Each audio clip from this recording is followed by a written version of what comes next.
there. So whenever you're ready. Sure. Well, basically, this all happened about a year ago. Let's see. Basically, I was in the Marine Corps. Enjoyed 7 years of service, and at the end, I come back to civilian life. Then I go back in the reserves when I'm in the desert for a couple of months. I started thinking about God and things like that. Could he be real? I want to investigate. I want to find out the truth. I've never proven it to myself at this point. Why not find some proof? So I went on a journey, little spiritual journey. When I came back from the desert back home, started doing some research, read a testimonial every day. Several Christians, they've somehow found Jesus. Can I imitate them and replicate some of the things they do and find Jesus too? Well, turns out everyone has their own special and tragic way to find Jesus. Someone dies, they found Jesus. Something miraculous happens, they find Jesus, and I can't copy all that. So I decided I need to find it my own way, is what I thought. So I do some research, and I find, there's one place in Tennessee that is very strange compared to all the other churches, at least. One pastor who is creating his own Bible, for instance. I've never heard of a pastor creating their own Bible. And I thought he was preaching some interesting things, and he had a list of false doctrines that seemed agreeable to me. So I went down there.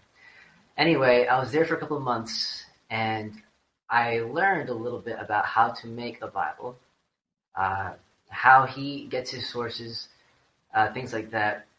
But then again, I started noticing that he has settled on what he thought.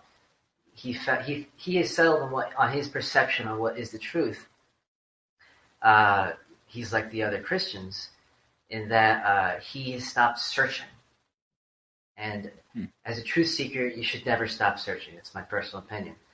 I never stopped searching. I never settled. I was never satisfied. And I just felt like Christianity didn't have all the answers. I felt like I need to dig deep and find out what's the mystery. So eventually, I started, my spare time witnessing. If I see something strange online, I need to witness. I need to figure out what's going on. Apparently, one day I kind of crossed the line. I went to the congregation of Rayel. And I basically spent the entire day. As soon as I met them, I'm like, wow, yep, they're lost. Gotta get these people out of this cult. Gotta get them out. This is not happening. Not on my watch. I gotta start witnessing right now. So the moment I woke up, I encountered this. I was typing all day. My pastor was so mad at me. He's like, what are you doing typing there all day? Basically, I spent the night there on the Sabbath day, came back the next day, I encountered that group, and my heart was set. I am going to witness all day until at least one person leaves that congregation. I am not going to stop. And so, And how many have left? None. Maybe me? None. I haven't left, really. So no one's left. Let me ask you this. Was there a point where you actually started to believe as they did, or was your involvement in the group always a sort of trying to counter what they did? Well, I'll say this. It's impossible for me to throw everything into a soundbite in terms of my story, but I have experienced many synchronicities in my ever since I started this journey. And certain synchronicities, like for instance, I sent something to Josh about a synchronicity about this very show, which if I could somehow go to desktop mode, I'd show you. Basically, for example, one of the synchronicities was I'm reading an article, doing some research on what language did Jesus really speak. What was he speaking? So I was browsing some forums, and in big bold letters in the forums was NonSequitur. Just something that I don't expect. I'm not thinking about the show. I'm not researching for the show. I'm just researching for myself. I see that there. I'm like, wow, maybe I should talk about this during the show. So I experienced those types of synchronicities.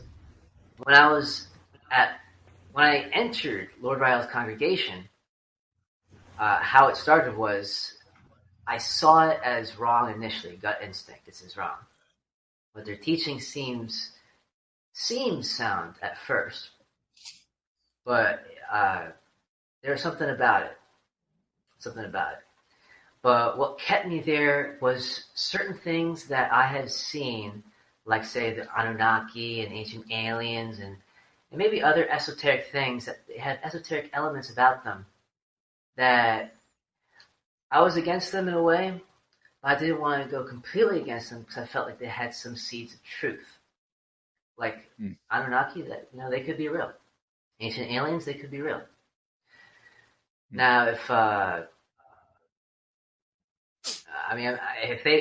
they went all out and you started talking about ancient aliens from Palenque and maybe all the other things that Ancient Aliens show has spoken about, maybe I would have been hook, line, and sinkered. But they basically just stuck with the Sumerian approach, and I guess they just left it at that. Lord Rayel is, I guess, Enlil, and they basically stuck with that. That's a good starting point. Let's bring in the Sumerian expert, our our senior Sumerian correspondent. I didn't know our senior Sumerian correspondent. There we go. Dr. Bowen, do you kind of want to so that everybody's on the same page, walk through what he means by the Anunnaki, and then I'm going to let you. I know you have some questions ready, and I'll let you go ahead and start with those. That'd be a good starting point. Yeah, sure. So just by way of quick introduction, I'm Dr. Josh with Digital Hammurabi, and Megan and I, who is in the other room listening to the stream, we run a channel about the ancient Near East, and so Sumerian and Akkadian and ancient Mesopotamia, it's sort of our wheelhouse. We have PhDs from Johns Hopkins University. Megan's almost done hers. I finished mine about 2 years ago, a year and a half ago.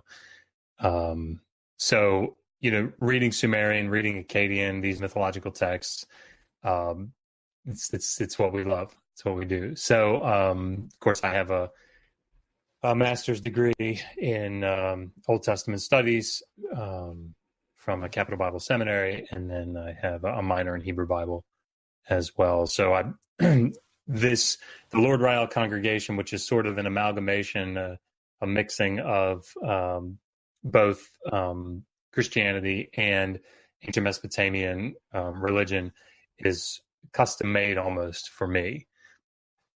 So, it's interesting, given my background educationally, it was surprising to me that I'd never heard of Zecharia Sitchin and this whole thing with the Anunnaki, because of course I'm very, very familiar with those mythological texts. As an aside, I have just finished a presentation, critique of Zecharia Sitchin's 12th Planet, which I'll be putting into video format hopefully within the next month or so. So look forward to that. Where did you first hear about? Where did you first hear about Sitchin? Where did you first hear about Zecharia? It was actually, I think it might have been you, Kyle.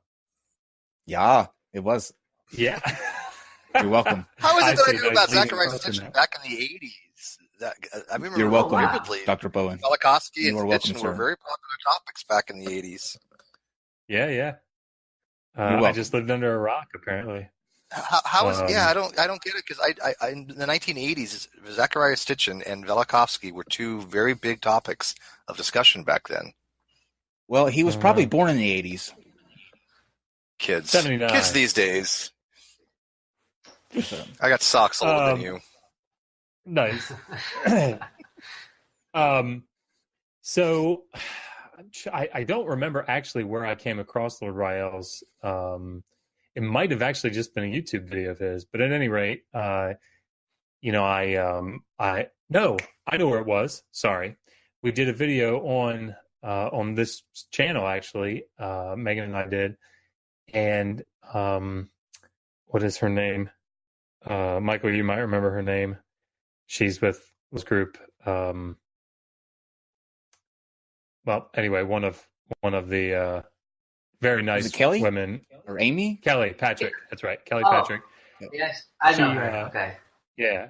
So she commented on the video and just left a link to one of her videos.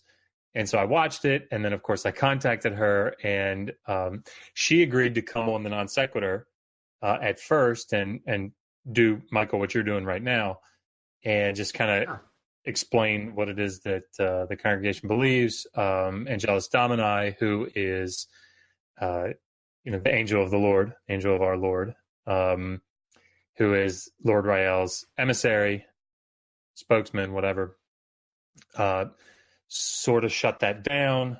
I ended up conversing with him, just trying to get some more details about what it is that they believe. In short, and Michael, please, if you want to correct me on any of this, please do so.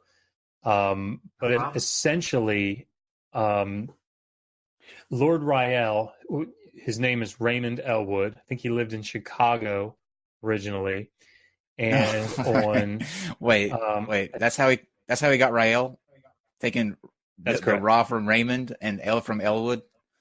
Yeah, I think that's correct. I'll interject here for a second. I don't think his name was originally Elwood, but he may have had his name changed because he's got the word Howie in his name somehow. Howard. Interesting. So there is I have a link to someone who's done the research on him, trying to expose him. So he had his criminal records, so that's how he knows.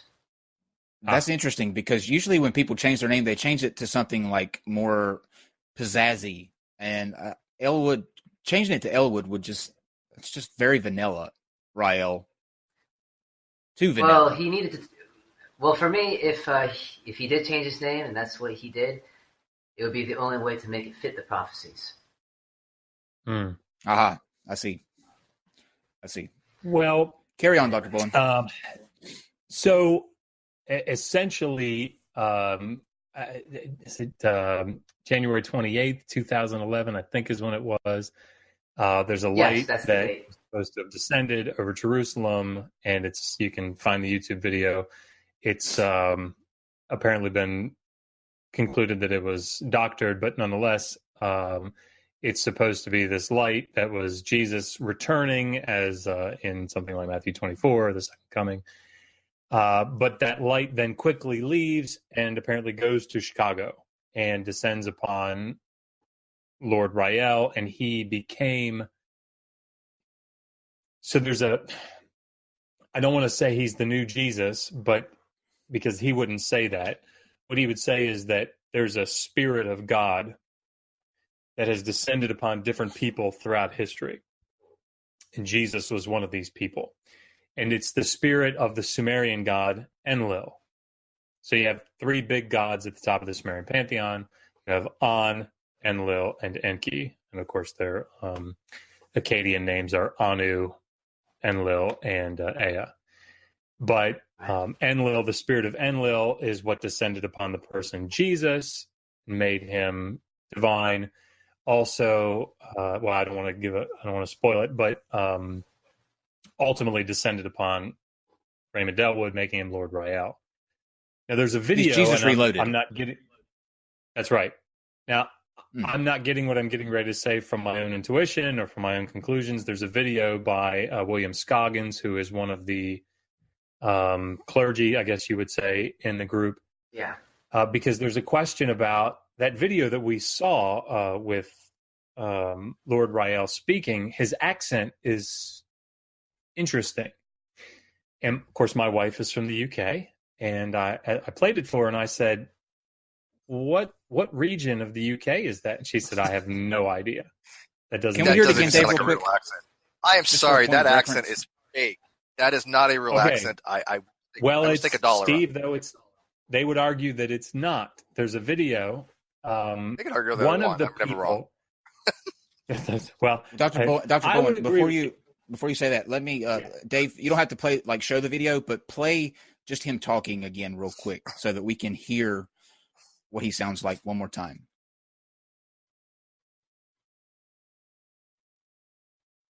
Let me rewind this a bit here. It's like an amalgamation of like three different types of accents thrown into one. Yeah, like I'm in a blender. This is it can just be this guy's anywhere. A hot mess.